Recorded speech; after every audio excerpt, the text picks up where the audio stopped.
کہانی قرار دے کر سختی سے رد کر دیتے ہیں۔ وہیں امام شیوطی جیسے رہنما اس روایت کو مستند مانتے ہیں۔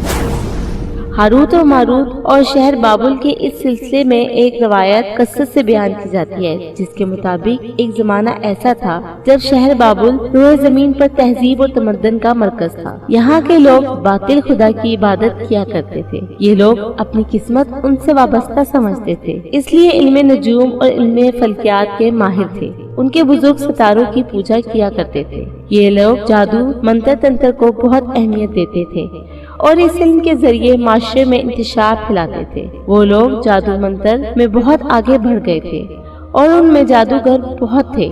ان کی تاریخی کتابوں میں جگہ جگہ جادو منتر ہی نظر آتا تھا۔ ان کا جادو دور دور تک مشہور تھا۔ مختصر یہ کہ اس شہر کے باشندہ ہونا ہی جادوگر ہونے کی علامت تھا۔ جب حضرت